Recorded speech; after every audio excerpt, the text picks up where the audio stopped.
Income elasticity of demand is yet another type of elasticity of demand that is relatively easy to be calculated. I mean, obviously, income data is always a bit problematic to obtain because people tend not to give this kind of information out. But nevertheless, statistical data on income is quite often gathered. Therefore, we may try to calculate in practice income elasticity of demand. The definition of this kind of elasticity can be seen here in the slide. Again, it is pretty analogical.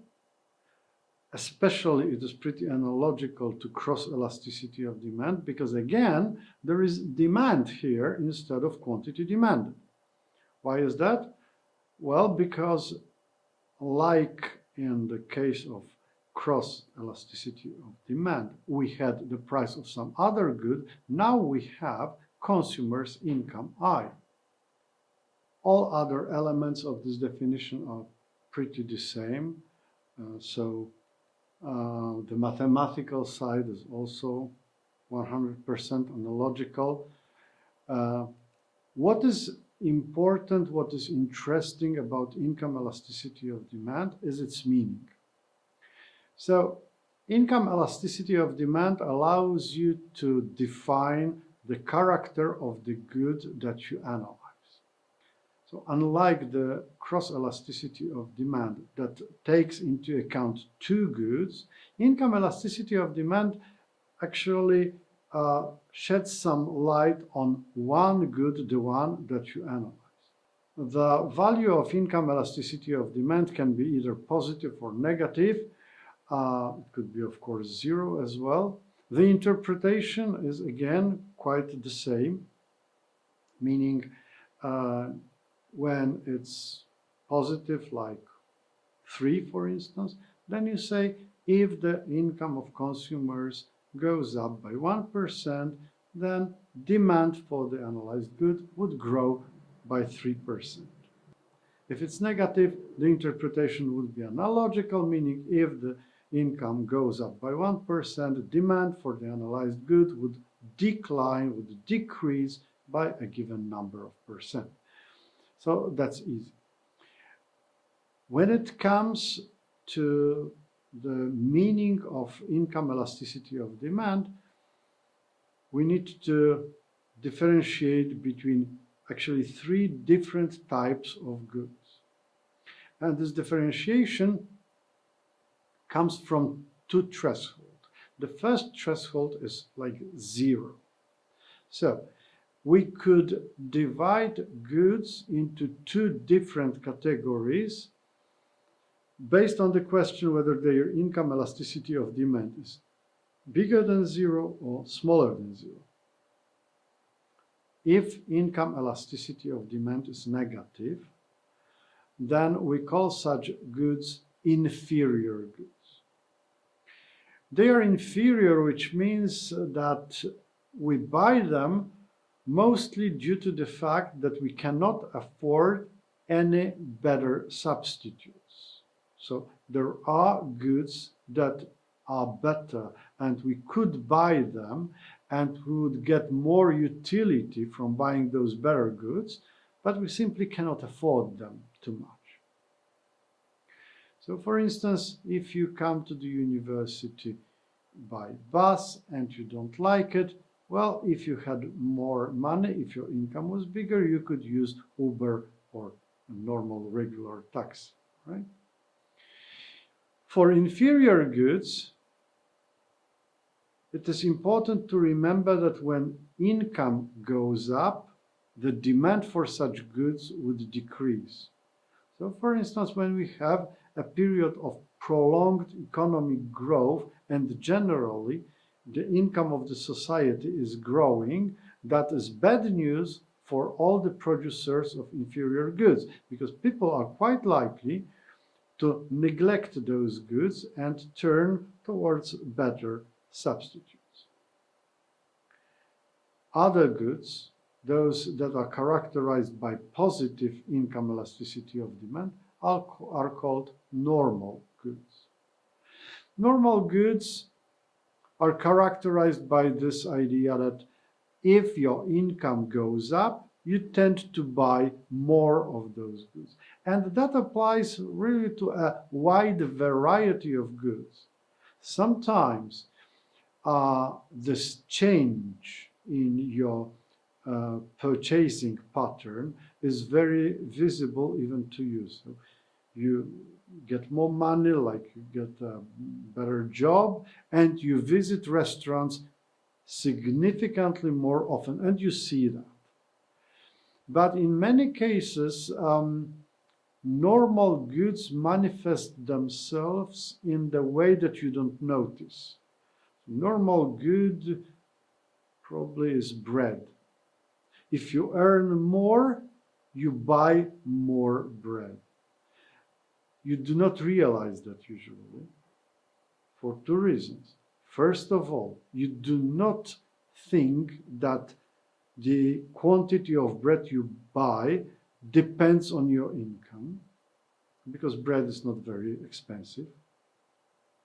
And number two, because the change is very small. So, for instance, if you earn 50% more, and this is a big pay rise, if that's 50% more, you may start buying more bread. But this more bread means like 5%. And this is something you don't even notice. It's not about you actually consuming more of bread, probably you waste more of it. Right? And this is basically the problem with rich countries, because we waste a lot of food, because food is normal good. When we face economic growth, when we face greater income, we tend to buy more of it, and we tend to throw out more of it as well. So this is the first way of assigning categories to goods. Inferior goods when it's negative, normal goods when it's positive. But there is also another threshold for categorizing goods.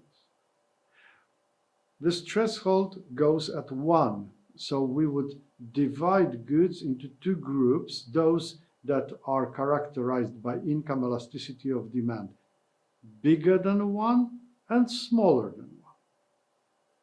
Those characterized by income elasticity of demand smaller than 1 are called basic goods.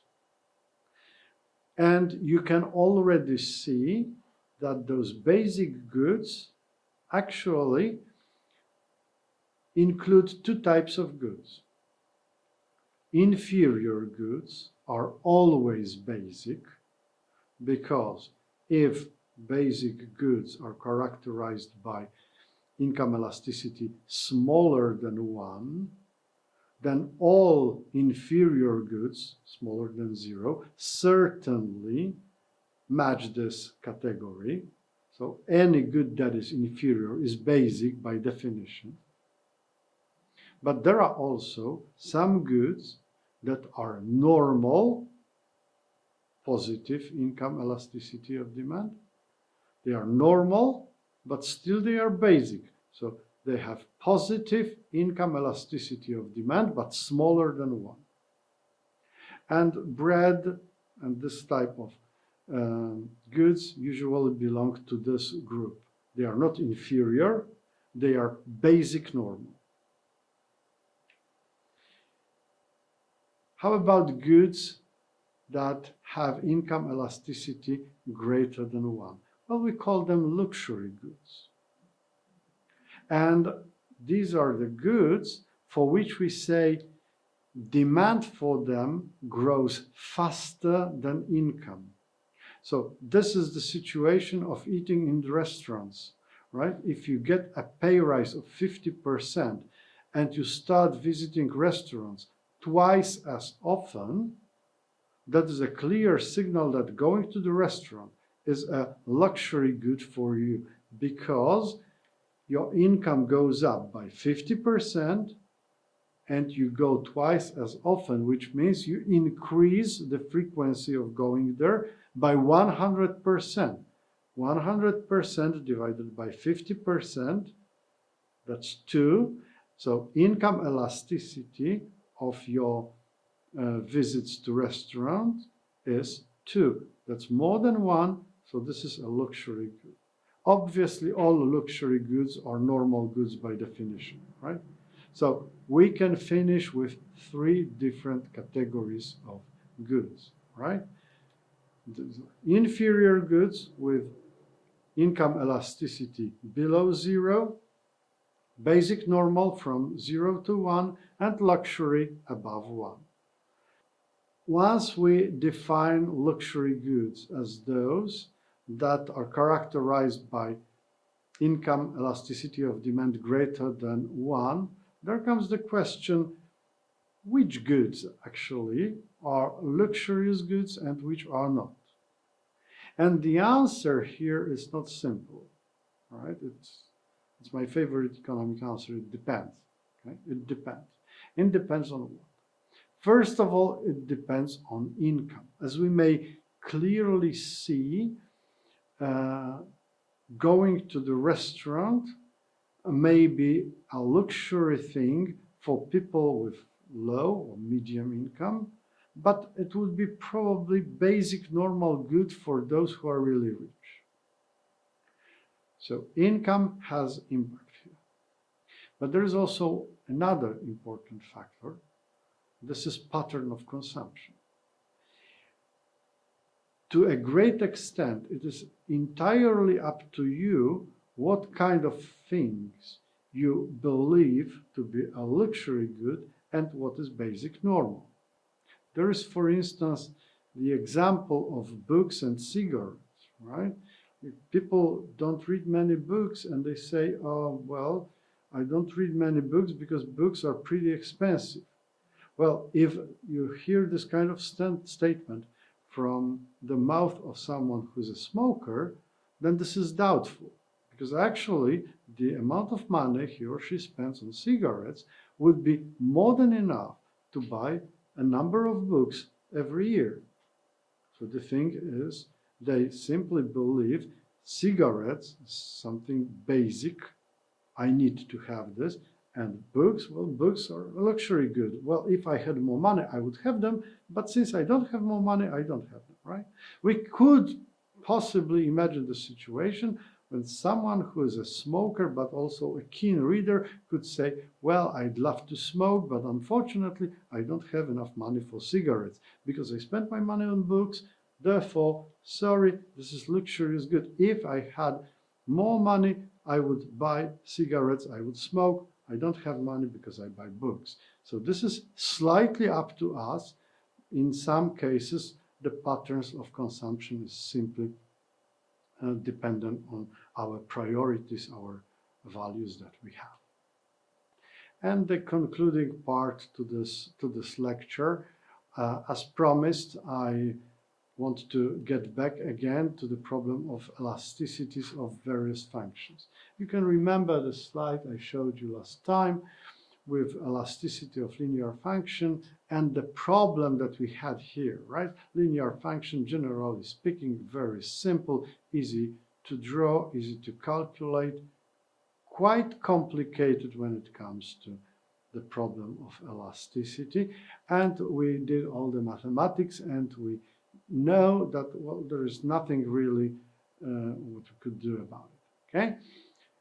What can we do, however, is we can try to use a power function. A power function perhaps doesn't look that nice, right? Certainly it's not that easy to draw, but it's got a very fantastic quality. This quality is, first of all, the elasticity of a power function is constant, so it doesn't change along the curve. Whether you are higher, whether you are lower, whether the price is bigger or smaller, elasticity stays the same. Second thing, if you make calculations like we did here, So we had this derivative calculated, and then we put P, and then we put Q, and then we make the order. You can clearly see the elasticity is equal to the exponent. It's not only constant, but it is also equal to the exponent, which means when you have this kind of function, you actually don't have to calculate anything, because the elasticity is clearly visible when you look at the formula. That's a good thing here. Yeah? So let me draw your attention to this function. As you can see, the formula is pretty complicated. It seems complex. We are going to have a look at it and see that although seemingly difficult, it is actually very simple and basic. This is a function of 4 variables, right? So the demand for a certain good, which is x, whatever x is, depends on 4 factors. The price of x, which is px, the price for y, which is py, the price for v, which is pv, and income I, which is I. All those 4 factors have their exponents. And let's focus on each of them, and let's analyze, and let's make interpretation, and let's see what can we squeeze out of this complicated formula. The first exponent is the first measure of elasticity. This is exponent that links the price for x to the demand for x. So this minus 0.5 is nothing more and nothing less than price elasticity of demand. I don't have to calculate it. I can see it. Price elasticity of demand for x is minus 0.5. I can make interpretation here. So I can say that whenever the price for x goes up by 1%, quantity demanded, remember that's quantity demanded here, quantity demanded for x goes down, because that's a negative value, goes down by 0.5%. Down. I can also say whether this demand is elastic or inelastic. So I take the absolute value. If it's bigger than 1, it's elastic. If it's smaller than 1, it's inelastic. I can see demand for x is inelastic. What does it mean? Well, it means that if I want my total revenue to be bigger, I should increase prices, because by increasing prices in this case, I'm going to get bigger revenue from sales. The first elasticity is done. Let's have a look at the second elasticity here. So you can see another exponent, and this 1.2 exponent links demand for x with the price for y. 2 different goods, x and y. This is cross-elasticity of demand. Cross-elasticity of demand between x and y, it is equal 1.2. It is positive. If it is positive, then it means these are substitutes. X and y are substitutes. You can substitute one with another. I can make also the interpretation which would say that whenever the price for y goes up by 1%, demand, it's not quantity demanded here, it's demand, demand for x goes up by 1.2%. If y becomes more expensive, people start buying more x instead of y. That's why we call them substitutes. If you look at the third exponent, this is minus 3, and it links the price for v with quantity, with demand for x. So this is yet another cross-elasticity of demand, this time between X and V. It's negative, so these are not substitutes, these are complements. And our interpretation would be if the price for V goes up by 1%, then demand for X will go down by 3%, pretty much, right? Pretty much. So there is a lot of sensitivity here. If the price for V goes up by 1%, then demand for X will decrease by 3%. The next exponent, 0.4, links income and demand for X. So this is income elasticity of demand that is captured by this exponent. This income elasticity of demand is 0.4, which means that X is normal basic good. Normal basic, because it's from the range between 0 and 1. Additionally, we could of course make the interpretation when income goes up by 1%, then demand for X will increase by 0.4%. And that's all. Two additional remarks. First, the question. What is the cross-elasticity between X and Z?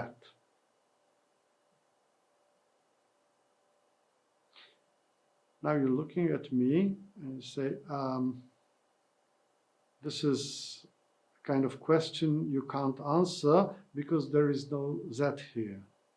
There's no Z, there's no PZ, all right? So how can I ask you about elasticity? Well, I can. Actually, this is 0. You can clearly imagine that I add here PZ to the power of 0. PZ to the power of 0 is 1, so if you multiply by 1, nothing would change. There could be a number of such prices to the power of 0, because there are many goods that are not related to X. They are neutral. Most of goods in this world are neutral towards X. They could all be here, but they are all to the power of 0, so you can't see them, because being taken to the power of 0, they turn into 1, and multiplying by 1 doesn't change a thing. The second remark is, you can probably still remember the idea of ceteris paribus clause. We calculate some changes, but we freeze other things, right? Ceteris paribus, all else equal. Have a look at this formula here. If we decide to calculate one of the elasticities here, we use derivatives. So we calculate the derivative, and we take one of those as a variable, whereas others are held constant. This is how in mathematics you realize this ceteris paribus clause. If you calculate elasticity for one of those factors, other factors stay the same. They are considered to be constant. That is all for today. Thank you very much for your attention.